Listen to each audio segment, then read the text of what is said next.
Bismillahirrahmanirrahim. Assalamualaikum warahmatullahi wabarakatuh. Alhamdulillah, bertemu lagi bersama saya pada hari ini Ustaz Ahmad Majdi bin Sanusi ataupun Cikgu Dipus. Hari ini kita akan belajar berkaitan dengan idgham bila ghunnah. Jom kita belajar bersama.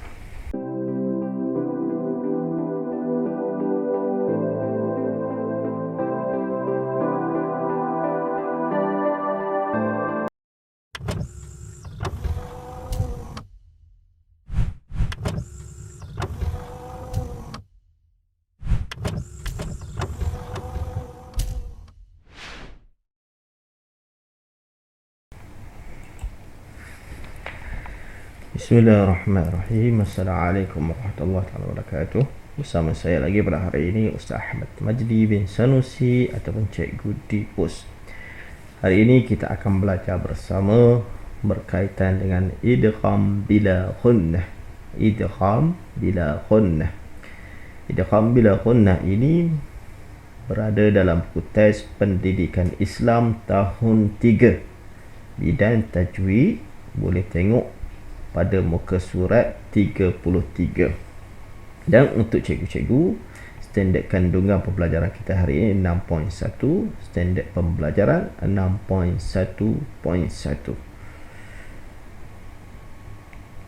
Seterusnya, sebelum kita memulakan pembelajaran kita hari ini, mari kita baca doa bersama. Semoga kita diberi kemudahan oleh Allah Subhanahu wa taala untuk memahami ilmu yang kita pelajari, insya-Allah. Bismillahirrahmanirrahim. Allahumma iftah alaina hikmataka wanshur alaina min khazaini rahmatika ya arhamar rahimin. Wahai Tuhan kami, bukakanlah ke atas kami hikmahmu dan bentangkan ke atas kami gedung rahmatmu. Wahai Tuhan yang Maha Pengasih. Amin, amin ya Rabbal Alamin. Seterusnya, mari kita sama-sama melihat objektif daripada pembelajaran kita pada hari ini. Diharap selepas pembelajaran kita pada hari ini, murid-murid dapat mengenal pasti kalimah dan potongan ayat yang mengandungi bacaan idgham bila ghunnah dengan betul. Paling kurang pembelajaran kita pada hari ini, anak-anak kita, pelajar-pelajar kita dapat mengenali kalimah dan potongan yang mengandungi idgham bila ghunnah. Dan yang penting, selepas kita kenal, di sini Ustaz tak tulis, apabila kita sudah kenal, kita jadikan, amalkan dalam pembacaan harian kita dalam Al-Quran, insya-Allah. Jadi kita masih lagi berada dalam tajuk besar dia, hukum nun sakinah atau tanwin. Hukum nun sakinah ini mempunyai 4. Yang pertama idgham halqi, yang kedua idgham, yang ketiga iqla', dan yang keempat ikhfa' haqiqi. Jadi hari ini kita akan berfokus kepada idgham. Idgham terbahagi pula kepada 2. Idgham ini terbahagi kepada 2. Yang pertama kita kenali dengan idgham ma'al ghunnah. Idgham ma'al ghunnah. Yang kedua idgham bila ghunnah. Jadi hari ini kita hanya akan berfokus kepada idgham bila ghunnah. Idgham bila ghunnah ini terjadi ataupun berlaku apabila nun sakinah ini nun sakinah ataupun tanwin bertemu dengan ra dan lam. Ra dan lam, 2 saja. Mudah kita nak kenal. Nun sakinah, nun mati ini ataupun tanwin bertemu dengan huruf ra dan lam, 2 sahaja.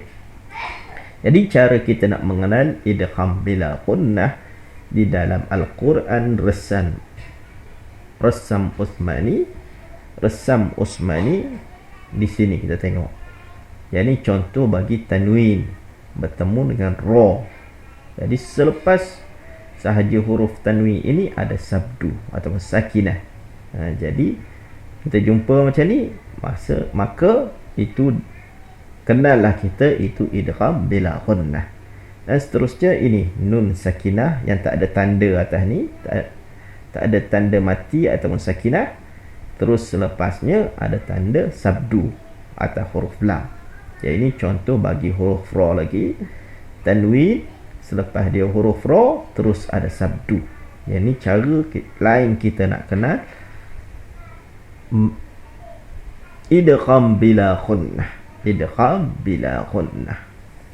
Jadi kita jumpa saja macam ni, kenallah kita bahawa itu adalah idgham bila ghunnah. Seterusnya kaedah bacaan idgham bila ghunnah ini, iaitu memasukkan sebutan nun atau tanwin ke dalam huruf ra atau lam tanpa dengung.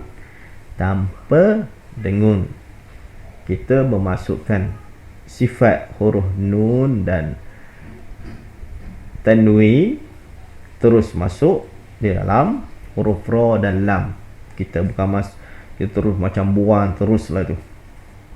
Jadi rasa tak nampak lagi ya. Nanti kita tengok macam mana cara bacaan dia, baru kita tahu apa yang dimaksudkan memasukkan nun sakinah dan tanwin dalam ra dan lam itu. Jadi huruf idgham bila ghunnah, adik-adik ingat lagi ada berapa tadi? Iaitu 2 sahaja.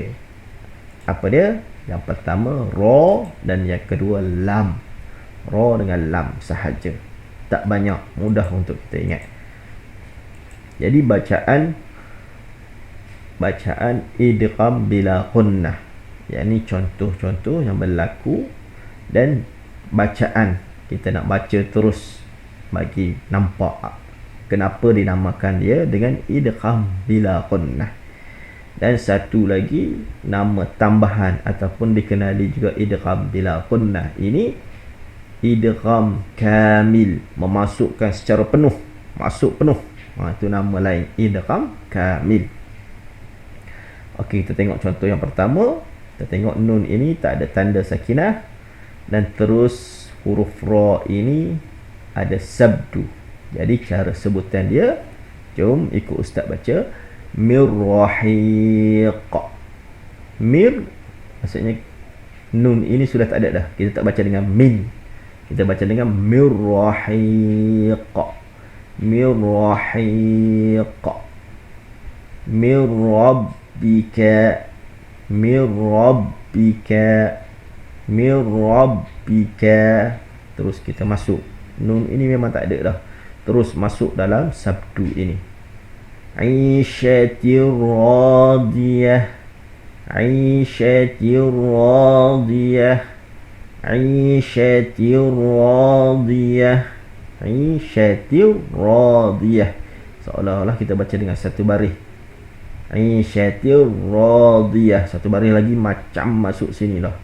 Aishatir radiyah. Tak ada fungsi dah satu lagi ni.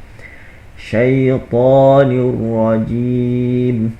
Syaitanir rajim. Terus masuk sabdu ni. Syaitanir rajim. Seterusnya contoh bagi huruf lam.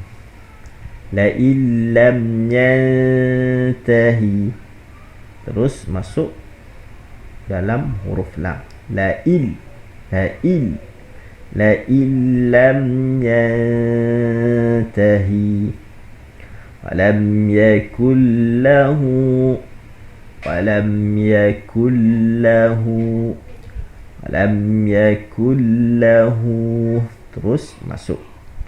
Yauma idzin lillah. Yang ni contoh untuk tanwin. Yauma idzin lillah. Yauma idzin lamahjubun. Yauma idzin lamahjubun. Yauma'idzin lamahjubun. Jadi di sini contoh bagi tanwin, dan di sini huruf lam. Terus kita baca dengan sabdu ini, yauma'idzin. Kita tak baca yauma'idzin, tak ada.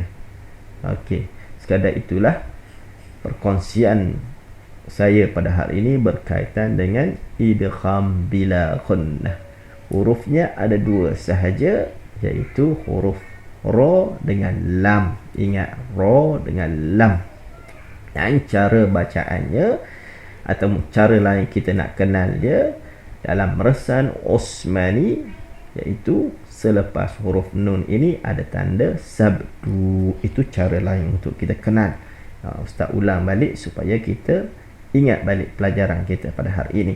Dan cara bacaan dia, ingat, kita terus masukkan huruf nun ataupun tanwin terus ke dalam huruf idgham, iaitu idgham bila gunnah, ra dengan lam tadi tanpa dengung, langsung tak ada dengung. Jadi sekadar itulah daripada saya. Ingat pesan saya selalu, jadikan Al-Quran sebagai bahan bacaan harian kita. Semoga bertemu lagi. Wabillahi taufiq wal hidayah. Assalamualaikum warahmatullahi wabarakatuh.